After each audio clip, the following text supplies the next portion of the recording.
Bonjour à vous, je suis Edwige Astro Soin. Aujourd'hui, je vais vous parler de la nouvelle lune qui sera en Bélier et donc le 29 mars. Et je voulais vous dire que si vous souhaitez des ateliers, eh bien, vous pouvez aller sur mon site ou alors m'écrire sur edsoin13@gmail.com pour justement participer à certains ateliers que je vais animer, comme Saturne en Bélier, Neptune en Bélier, Uranus justement en Gémeaux. Et donc, n'hésitez pas à m'écrire. Je vais vous faire un partage d'écran. Voilà. Et donc, alors, vous voyez ici, vous avez donc le thème du 29 mars et j'ai marqué ici en haut à gauche à 11 heures. Et quand on sort le thème, vous voyez avec ma souris, vous avez le AC. AC, c'est l'ascendant. Et donc, imaginons qu'un enfant né le 29 mars à 11 heures, il va être avec un ascendant Cancer. Là, je vais vous parler donc de cette nouvelle lune. Nouvelle lune dans une énergie de feu. Et vous vous rendez compte qu'à l'intérieur du signe du Bélier, eh bien, il y aura Mercure qui va rentrer tout juste le 29 avril et va continuer sa rétrogradation. Ensuite, on voit la Lune, elle est à 8 degrés du Bélier et le Soleil est à 8 degrés du Bélier. Donc, on parle d'une conjonction et donc forcément d'une nouvelle Lune. Et ensuite, dans le bélier, on voit Chiron. Chiron qui est le guérisseur ou les blessures de notre passé et qui viennent se répercuter dans cette vie-ci. Et quelque part, là, c'est en lien avec le bélier. Donc le bélier, c'est plutôt l'identité, notre propre identité, qui nous sommes réellement au niveau de notre personnalité, de notre intériorité. Donc, quelque part, il se peut que actuellement, ou plutôt vers la nouvelle lune, vous aurez envie d'aller plonger encore plus dans vos blessures pour vous en libérer vraiment. Comme on dit toujours, nous sommes des oignons et au plus on va enlever ces plures d'oignons, au plus on va arriver au centre de notre cœur, au centre de notre être et de notre âme avec son plein potentiel. Et le bélier, en fait, avec cette nouvelle lune, moi, je vois vraiment à chaque fois des présences. C'est-à-dire la présence de la lune, c'est la présence féminine, l'énergie yin, la féminité, les émotions et le contact avec le public, la clientèle, hein, et le soleil, l'énergie yang, notre réalisation, notre vitalité, notre lumière. Donc notre lumière va s'associer, va fusionner avec les émotions. Donc quelque part, on est vraiment dans une unité pour créer un nouveau projet, il y aura des nouveaux objectifs et c'est vrai que comme on rentre dans l'énergie du printemps, on a envie justement de voir fleurir ces petites fleurs autour de nous, de voir les bourgeons pousser. Eh bien, on est vraiment dans cette énergie-là à l'intérieur de soi. C'est-à-dire qu'on a eu l'hiver pour cogiter, réfléchir, être cet ermite qui revient à l'intérieur de lui pour avoir l'étincelle de vie et d'avoir cette étincelle de projet. Et donc, quelque part, cette nouvelle lune, et vous allez vraiment la ressentir à l'intérieur de vous, eh bien, il y a plein de nouvelles choses qui vont euh, être pensées, réfléchies et actées. Alors, vous allez très certainement les acter après la nouvelle lune. Pourquoi? Parce que comme Mercure est en bélier, il est en rétrogradation. Ça veut dire qu'une rétrogradation, c'est un peu comme un ralentissement, ou plutôt faire un focus sur vos blessures et de vos pensées, hein, parce que Mercure, c'est les pensées, le mental, la réflexion, l'analyse et la parole. Donc, quelque part, vous allez davantage prendre du temps pour communiquer réellement ce que vous avez envie d'émettre au niveau de votre projet.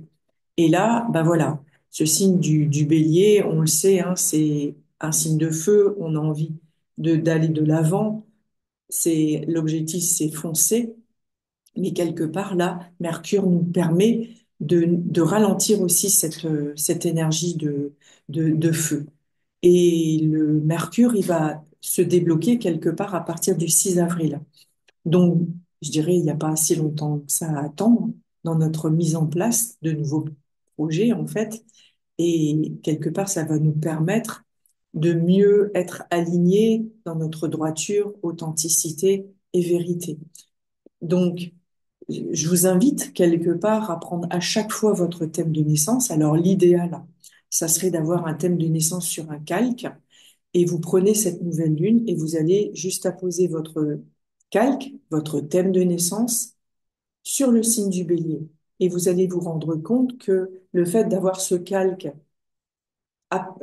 collé comment dire, en comparaison ou en synergie avec cette nouvelle lune, eh bien, c'est là que vous allez vous rendre compte que vous allez peut-être avoir des planètes à l'intérieur du signe du bélier. Et donc, forcément, si vous avez des planètes à l'intérieur du signe du bélier, c'est ce qu'on appelle un transit planétaire, eh bien, il y aura forcément quelque chose de plus important dans cette période-là pour vous.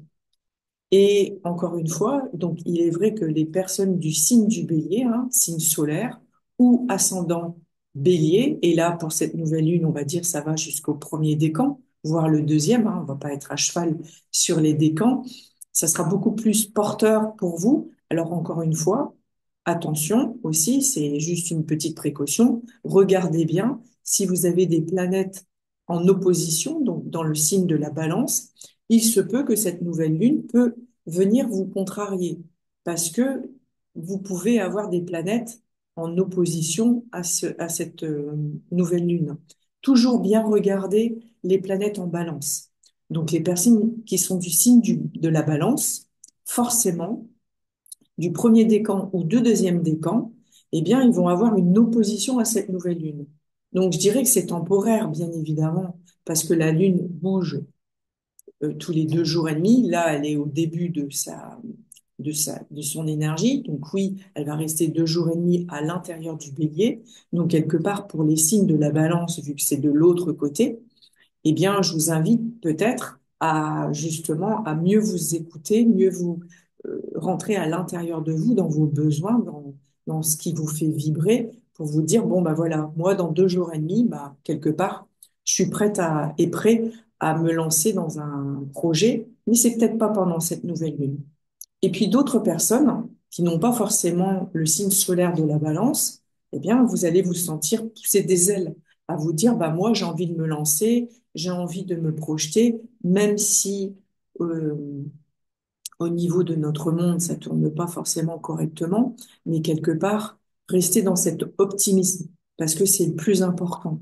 Au plus on va être en paix à l'intérieur de soi, au plus nous allons cicatriser nos blessures, au plus nous allons libérer ce mental qui parfois est un peu trop pollué, on va libérer de l'espace pour la Terre, pour les êtres ailleurs et autrement. Donc voilà, c'est le plus important, c'est de vous sentir libre de tout mouvement. Vous voyez?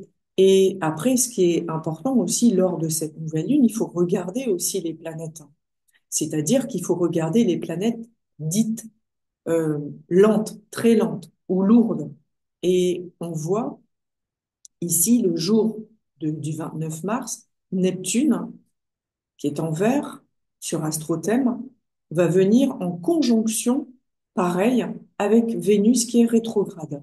Donc là, quelque part, c'est un sentiment un peu confus. C'est-à-dire que on va partir du projet, vous avez un projet, mais vous avez ce sentiment qui est pas encore clair à l'intérieur de vous. Peut-être vous manquez de confiance en vous, vous avez peur de pas réussir, mais c'est encore une fois temporaire. Quelque part, je dirais, laissez passer cette énergie qui est à l'intérieur de vous parce que c'est peut-être pas votre moment, mais à un moment donné, forcément, vous allez vous lancer. Laissez-vous du temps au temps. Ne pas être dans la précipitation, ne pas vous mettre la pression. Quelque part, qu'importe de le faire dans 10 jours ou dans un mois, le but, c'est de vous sentir appelé. Et quand on se sent appelé, tout est juste et tout se met dans cet alignement.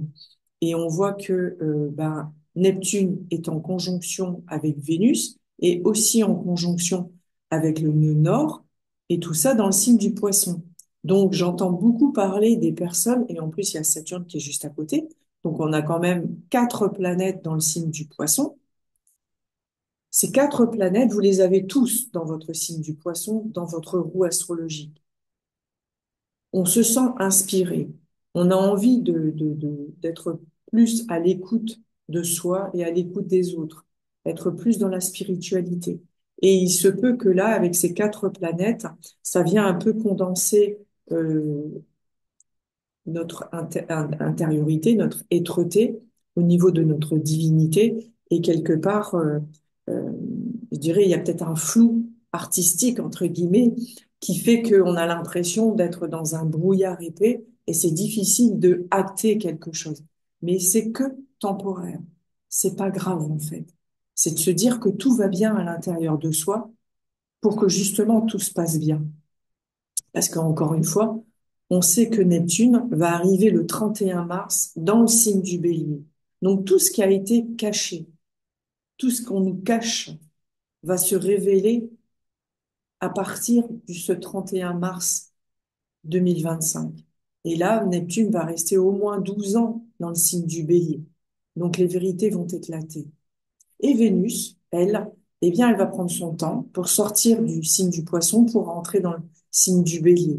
Je l'avais notifié dans l'ancienne vidéo. Euh, je vous invite à réécouter l'ancienne vidéo justement par rapport à Vénus qui est rétrograde. Je le noterai sur mon site. Quand est-ce qu'elle va recommencer à avancer, entre guillemets, parce que c'est juste une image en fait, hein, quand on parle de rétrogradation. Je dirais qu'une rétrogradation, c'est comme un frein.